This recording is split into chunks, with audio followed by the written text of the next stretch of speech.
तो सबसे पहले बात करते हैं भारत पाकिस्तान के बातचीत की। जी हां, हुर्रियत नेताओं और पाक उच्चायुक्त की बातचीत से नाराज भारत सरकार ने पाकिस्तान से बातचीत रद्द कर दी है। 25 अगस्त को इस्लामाबाद में दोनों देशों के विदेश सचिवों की बातचीत होनी थी, जिसे अब रद्द कर दिया गया है। भारत ने हुर्रियत और पाकिस्तान उच्चायुक्त की मुलाकात को देश के अंदरूनी मामले में दखल बताया।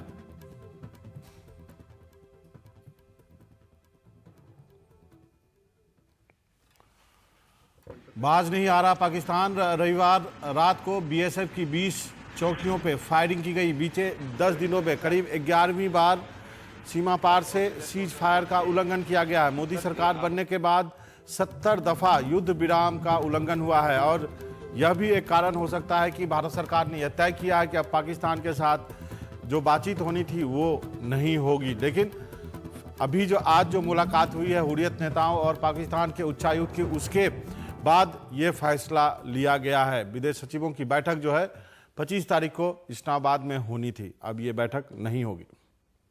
सुनते हैं कि विदेश मंत्रालय के प्रवक्ता सैयद अकरबुद्दीन का क्या कहना।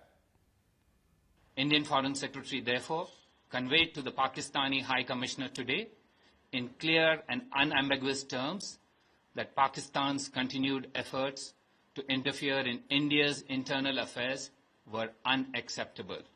Under the present circumstances, it is felt that no useful purpose will be served by the Foreign Secretary of India going to Islamabad next week. Foreign Secretary Sujata Singh's visit to Islamabad for talks on 25th August stands cancelled. ये तो बड़ी बदकिस्मती की बात है। 1 अरब 20 करोड़ लोगों का देश और आज तक बहुत सारी बातें नेगोशिएशंस हो गई हैं और हिंदुस्तान से जो भी पाकिस्तान के वजीर आजम कभी आए, कभी प्रेसिडेंट ऑफ पाकिस्तान आए, कभी आगरा सिमिट बना, तो हम उस वक्त भी आते रहे, तब ये मसला नहीं। अब की बार क्या ये मजबूरी पड़ी है कि इन्होंने कॉल ऑफ किया है। पिछले कुछ दिनों में पाकिस्तान द्वारा कई स्थानों पर जानबूझ के सीज फायर का उल्लंघन हो रहा है और ये सीज फायर का जो उल्लंघन है ये पहले एलओसी पे होता था, आजकल इंटरनेशनल बॉर्डर पे भी हो रहा है। स्वाभाविक है कि पाकिस्तान और पाकिस्तान के भीतर जो ताकतें हैं वो रिश्ते सामान्य हों, वो नहीं चाहते। तो ये आपने अरुण जेटली को सुना। रक्षा मंत्री जो है आज अमृतसर के फॉरवर्ड पोस्ट पे गए थे जवानों से मिलने और उसके बाद उन्होंने कहा कि सीज फायर का उल्लंघन लगातार होता रहा। उमाशंकर सिंह के पास सीधे चलते। उमाशंकर, ये बातचीत रद्द करने के पीछे क्या सीज फायर का वायलेशन भी एक इशू हो सकता है? यदि हुर्रियत और पाकिस्तान हाई कमीशन की मीटिंग को मद्देनजर रखें तो ये भी एक कारण है।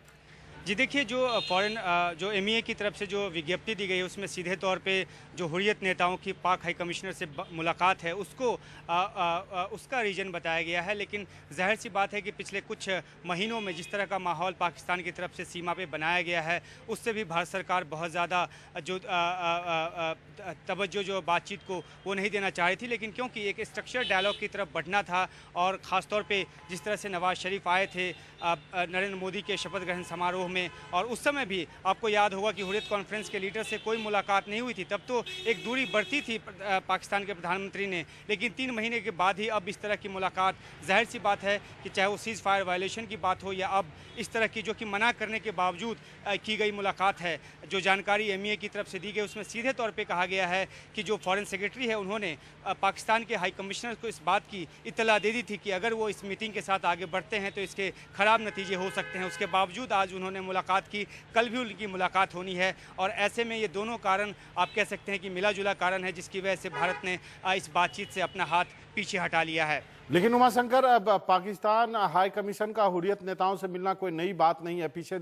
पहले भी बातचीत होती रही है और अब जब भी आगरा समिट हुआ था उस वक्त भी बातचीत हुई थी और पाकिस्तान मानता है कि हुर्रियत के नेता जो हैं वो उनसे डायलॉग रखा जाए। तो आपको लगता है कि क्या ये जो नई सरकार की जो पाकिस्तान पॉलिसी है वो थोड़ी टफ है? जी बिल्कुल, देखिए चाहे वो वाजपेयी जी की सरकार हो या फिर मनमोहन सिंह पिछले 10 साल से प्रधानमंत्री थे, जब भी कोई डिग्निटरी पाकिस्तान से आता था, हुर्रियत नेताओं से वो मिलता था।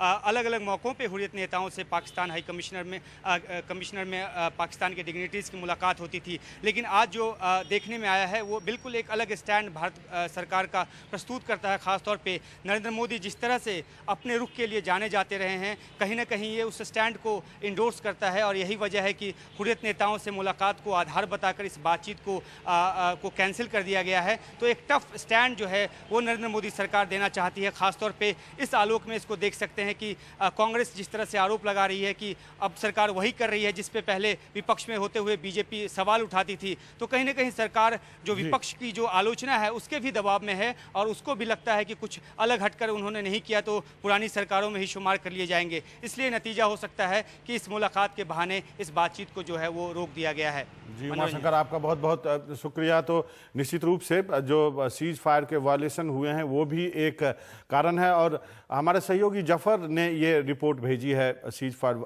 वायलेशन पे।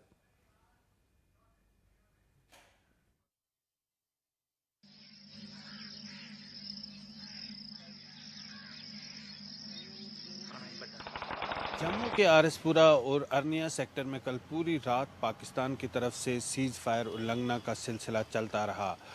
करीब 20 जो बॉर्डर आउटपोस्ट है बीएसएफ के, उनको निशाना बना दिया गया। स्मॉल आर्म और ऑटोमेटिक राइफल्स, ऑटोमेटिक वेपन्स के साथ साथ में मोटार के गोले भी दागे गए और कहीं जो मोटार के शेल्स है वो गाँव में भी गिरे हैं और लोगों को काफ़ी परेशानी हो रही है। जो सीमा के सटे हुए गांव है वहाँ पे जो लोग रह रहे हैं उनको काफ़ी परेशानियों का सामना करना पड़ रहा है। बीएसएफ का कहना है उन्होंने अभी फायरिंग का माकूल जवाब दिया है और ये फायरिंग पूरी रात तक चलती गई और सुबह ये फायरिंग रुक गई है। और बीएसएफ का कहना है कि कई बार उन्होंने सीज़ फायर उल्लंघना के मसलों के मामले पाकिस्तान के साथ फ्लैग मीटिंग्स में उठाए हैं, लेकिन पाकिस्तान का अभी किसी तरह से कोई पॉजिटिव रिस्पॉन्स नहीं मिला है। और अब दोबारा से बीएसएफ का कहना है कि वो एक प्रोटेस्ट लॉन्च करेंगे फ्लैग मीटिंग में पाकिस्तानी रेंजर्स के साथ और उनको बताया जाएगा कि सीज़ फायर वायलेशन का एक सिलसिला है, ये बंद होना चाहिए। क्या वजह है, क्यों खासकर ये दो सेक्टर अरनिया और आरएसपुरा में ज़्यादा सीज़ फायर वायलेशन हो रही है। सूत्रों का कहना है कि शायद एक कोशिश है पाकिस्तान की तरफ से जो फोर्सेस है, जो बीएसएफ है, उनको इन दो सेक्टर्स में लगा दिया जाए और कहीं किसी और सेक्टर से किसी घुसपैठ की कोशिश को कराया जाए। शायद ये भी एक वजह हो सकती है। और जिस तरह से अब भारत और पाकिस्तान के बीच एक डायलॉग, एक टॉक्स का सिलसिला शुरू हो रहा है, शायद उससे पहले भी एक कोशिश है कि टॉक्स को डीरेल करने की कोशिश में इस तरह की सीज़ फायर वायलेशन होगी। लेकिन फ़िलहाल बीएसएफ का कहना है कि वो पाकिस्तानी रेंजर्स के साथ इस मामले को उठा रहे हैं।